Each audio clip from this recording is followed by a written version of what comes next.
Hey, I'm John Cannell, and today on Preppy Kitchen we're making a delicious melt-in-your-mouth vanilla cake. So let's get started. First off, set your oven to 350 so it's nice and hot. Grab two 8-inch pans and a little baking spray and a parchment round will make your life very easy when these are coming out. Set these aside, and now in a medium bowl we'll combine our dry ingredients, starting with 2.5 cups of all-purpose flour. That's 300 grams. There are 3 points in this recipe that are really important to get it right. Measuring flour is the first and one of the most important things you can do. If you're using a scale, you will have the exact right amount of flour. If you're using a measuring cup, fluff the flour in your canister, sprinkle it in like it's a misty rainy day, and then use something flat to level it off. This will be about the correct amount. If you scooped it up, too much flour, your cake will taste like bread and be dry and be dense. To fluff things up, 2¼ teaspoons of baking powder, 1, 2, and 1/4.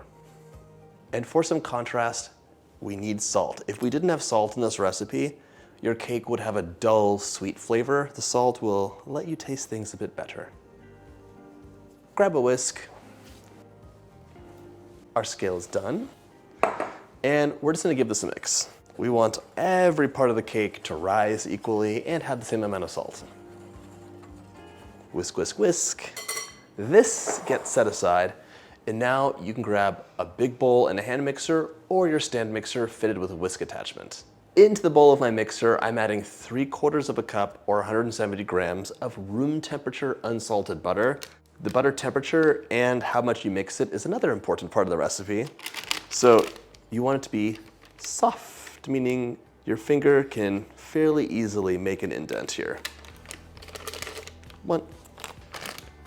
Pop your whisk on. Mix this on medium until smooth, maybe 30 to 40 seconds.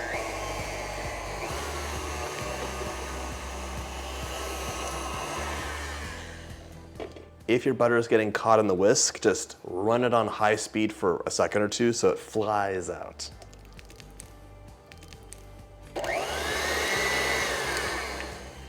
I'm bringing my scale back because I don't want to use a measuring cup.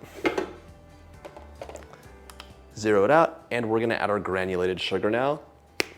1 2/3 cups of granulated sugar, 333 grams. The sugar will sweeten the cake, yes, and if you're like my mom, you might be the person who always wants to reduce the sugar in a recipe, which I get. But aside from sweetening the recipe, it also softens the cake. Perfect. So as you decrease the amount of sugar, your cake will get less sweet and a bit more bready and hard. It's not the end of the world, but I just want you to be aware. If that's one of your hacks that you do, the consequence is the texture will be different. Mixer down and locked. We're gonna mix this on high for 2 to 3 minutes or until it's light and fluffy, and I'll scrape the bowl down once in between.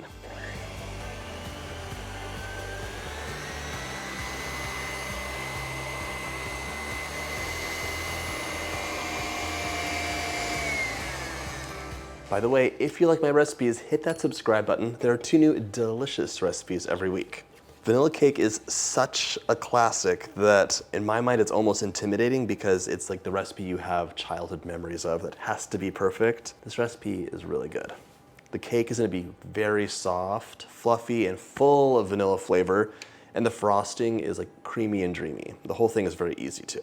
I scraped the bowl down. I'm going to continue mixing for 1 more minute, but while I do that, let's crack our eggs into a small bowl so we can check for shells. 3 large eggs to be specific.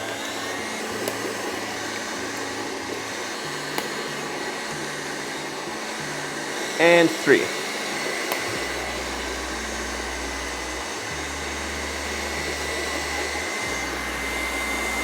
No shells. Reduce speed to medium, and we're gonna add the eggs in 1 at a time, and I will scrape the bowl down after each egg is added. This is because the center is totally soupy and the outside is pure butter and sugar.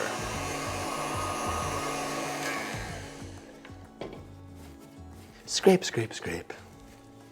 After you make these cake layers, you can wrap them well and keep them in the freezer for 3 months. And it is so nice to have pre-made cake layers for an emergency party or celebration. You can just whip the frosting up and assemble, and it's so much faster and easier. Okay. Egg number 2.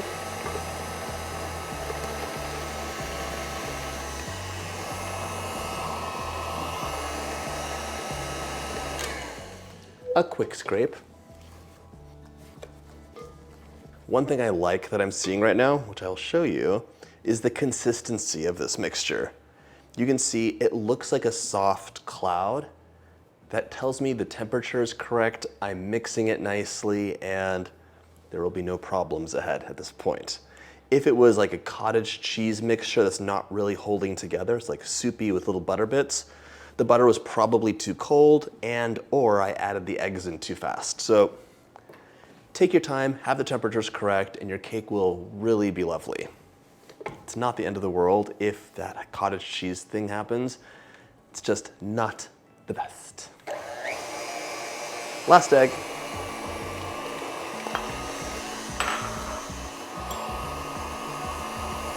Okay. Actually measuring this out, 1 tablespoon of vanilla extract.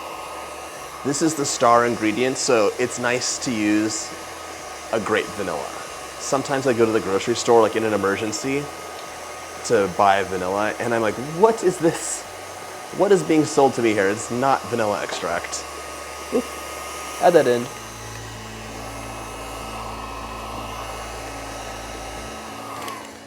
I'm gonna do my final scrape down. Yeah, your vanilla should be like a darker color. It should really smell like vanilla. Sometimes it's just very light, has almost no flavor, and that's sad. You can easily make your own vanilla extract. It's just a spirit with vanilla beans inside. You can see we have some in here. And then the vanilla beans will release the flavor into that spirit, usually vodka, but you can make it with bourbon or rum. And it's actually much cheaper if you make it like this because you can buy the beans in bulk. Okay. Up to high, and we're gonna mix for about a minute until it is light and fluffy. This is a step where we pump a lot of air into the mixture so the cake really gets fluffy and has a beautiful, delicate texture.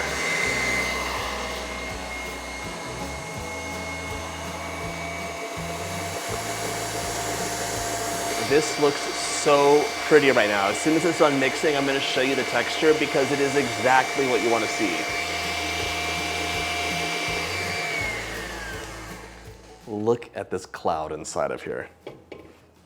It is pumped full of air, like so nice, I love this.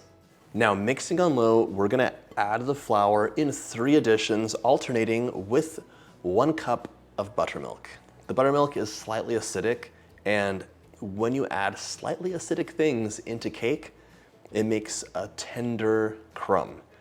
Basically, this acid is gonna inhibit some of the gluten from connecting, so instead of getting something bready, it'll be melt in your mouth. 3rd in, mix on low, and add half of the buttermilk, another 1/3, the rest of the buttermilk, and then the remaining flour goes in. And I'm stopping the mixer. This is not mixed at all. I'm gonna mix it by hand now. Thank you for your service. Now just use your spatula to fold this together. So scrape the side and the bottom of the bowl, cut down the middle, and just incorporate the flour.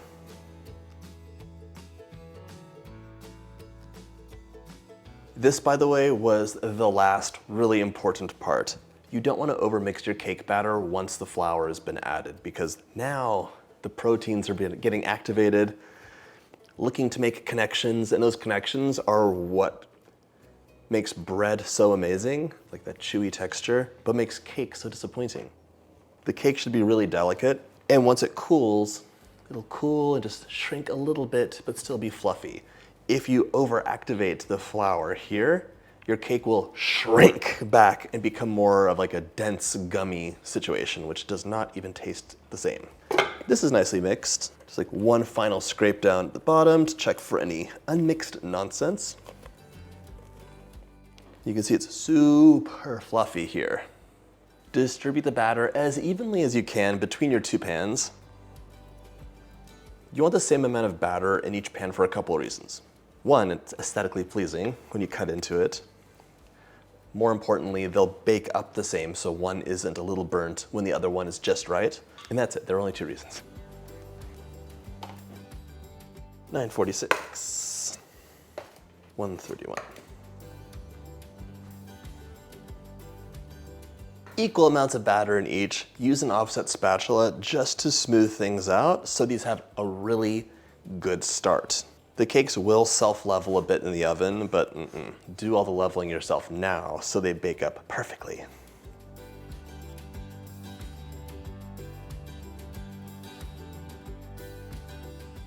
I grabbed 2 cake strips. These are just fabric strips that you could make at home or you could buy, and you wrap the edge of your cake in them after you give them a good soaking in water. Squeeze all the air out, and then you wring them out a bit to get rid of excess water.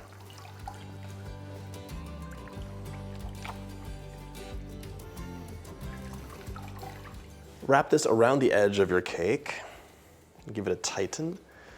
All it does is cool the edge while this bakes, so your cake rises up really evenly and doesn't dome. It also gives you a soft edge instead of that crunchy, harder edge. Basically, when your cake bakes, the outside bakes first, and it freezes in place, and then the inside keeps baking until it's done, rising and rising, which is why you have a dome. Cake strips let your cake bake evenly, which is so nice when you're stacking the layers. It also improves the texture. My cake layers are ready to go into the oven, 350 for about 30 minutes or until the edge pulls away from the pan and the center will spring back slightly when touched, or a skewer comes out clean. In you go. My cake layers have baked up beautifully and are nice and cool, so now we can make our frosting. Into my stand mixer, 1.5 cups of unsalted butter that's room temperature, meaning it's fairly soft. Look at that, it's gonna blend up so nicely. I also want a 1/4 teaspoon of salt now. If you wanted to use salted butter and add no additional salt, you could do that. Cream this together, just medium speed for about 30 seconds.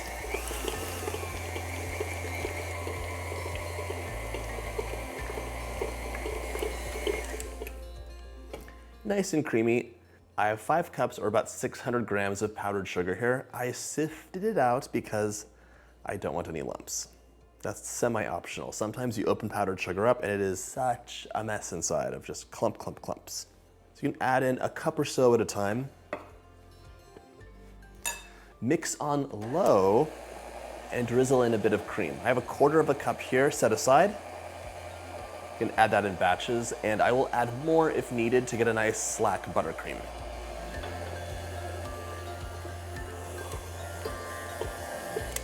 Once it's incorporated, add more sugar, drizzle more cream, and you'll do this until all your sugar's gone.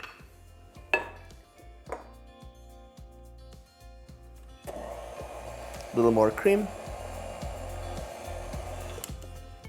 Looking good. I'm gonna add the rest of the sugar in now. And the rest of the cream.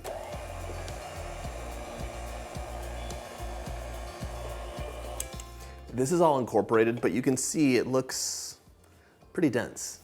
What we're gonna do is scrape the bowl down so we know that everything is mixed in nicely.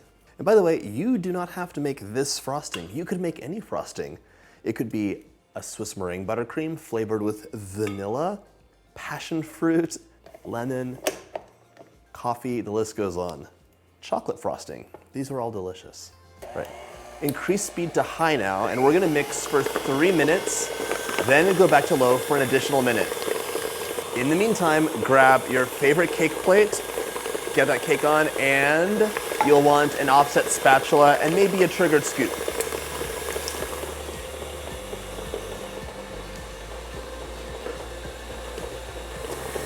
should we add some vanilla into our vanilla buttercream? Why not?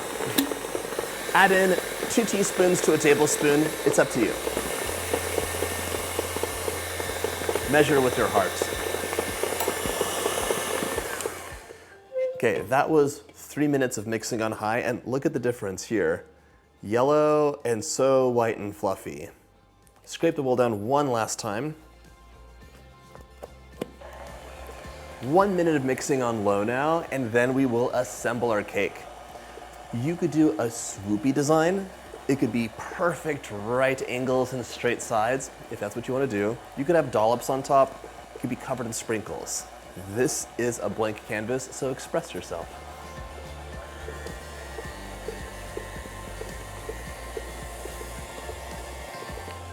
Okay. This is such a beautiful frosting now. It is light and airy. You would think this is a meringue buttercream, but it's American buttercream done right. American buttercream is actually really great if you pump a ton of air into the butter, which is what we did here. Now give it a quick stir with your spatula. Grab about a cup of the buttercream and plop that right onto the first layer. Spread that into an even layer now. Could your vanilla cake have a filling? Yes. You could add some salted caramel. You could add some custard. You could add lemon curd. There's so many things to make this that much more delicious. But I gotta tell you, vanilla is pretty popular in our house. The next layer goes on, and I hope you can see how nice the cake strips worked. Very flat layers, super soft edge. Straighten that out. Add some buttercream on top. And we want to smooth this into an even layer and over to the edge.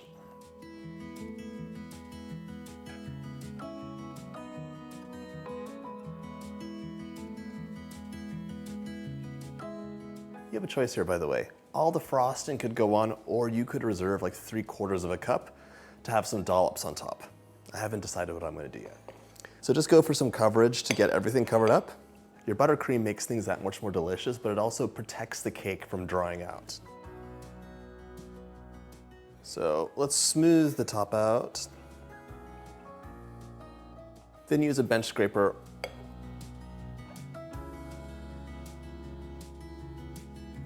Fill in the gaps. Your cake does not have to be perfect. But if it is, once your cake is smooth-ish on the outside, just pull in, clean, pull in, and clean. This is even easier if you have a turntable to work on, but it's not necessary. If your buttercream's sitting out for even a little bit, it needs to be remixed, especially for dollops.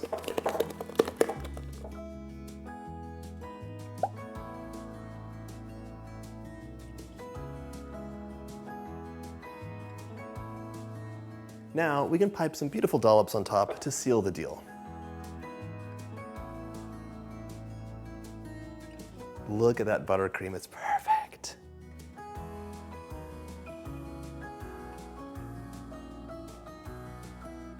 That might be the most perfect frosting I've ever made. It's so nice. I loved the way it piped. This looks so nice, but how about if we add a sprinkle of sprinkles? Just a little light sprinkling on top.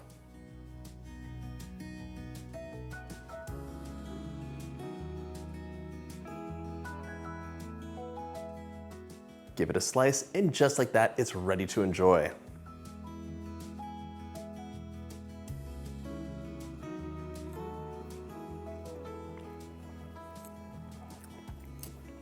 That is the perfect vanilla cake. It just melts in your mouth like a cloud. Oh, the frosting too is so good. It just is incredibly light. And the whole thing, just vanilla throughout in the best way possible. I hope you get a chance to make this delicious recipe. And if you like my videos, hit that subscribe button and check out my cake playlist.